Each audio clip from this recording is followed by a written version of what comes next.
Hi friends, എല്ലാവർക്കും എൻ്റെ ചാനലിലേക്ക് സ്വാഗതം. ഞാൻ തൊടിയിലിറങ്ങിയപ്പം ഞാൻ കാണാതെ നിന്ന കുറേ കോവലാണ്.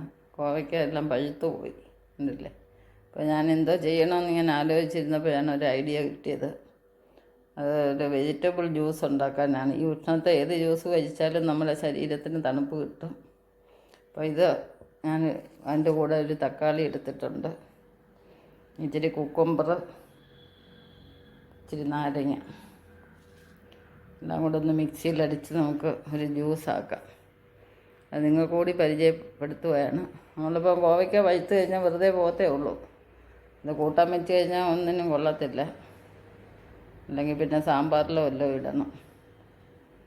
അതിൽ നല്ലത് ഞാൻ നോക്കിയിട്ട് ഇതിപ്പോൾ ജ്യൂസ് അടിച്ച് നമുക്ക് കുടിക്കാം. ഇതില്ലേ നല്ല ഭംഗിയുണ്ട് ഇത് കാണാൻ തന്നെ.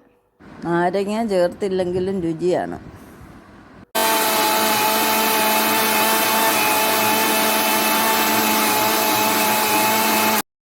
എല്ലാം നമ്മൾ അടിച്ചെടുത്തിട്ടുണ്ട്. ഇനി ഇത് ഗ്ലാസ്സിലൊക്കെ സെർവ് ചെയ്യുക. ഞാൻ ഡെക്കറേഷന് വേണ്ടി ഒരു ചാമ്പയ്ക്ക എടുത്തിട്ടുണ്ട്. ഈ വീഡിയോ എല്ലാവർക്കും ഇഷ്ടപ്പെട്ടെന്ന് വിചാരിക്കുന്നു. അപ്പോൾ ഈ വേനൽച്ചൂടിലൊരു ഹെൽത്തി ജ്യൂസ് കുടിച്ചുകൊണ്ട് വീഡിയോ ഇവിടെ വൈൻഡപ്പ് ചെയ്യുകയാണ്. എല്ലാവർക്കും ശുഭദിനം ആശംസിച്ചുകൊണ്ട് ബൈ ബൈ.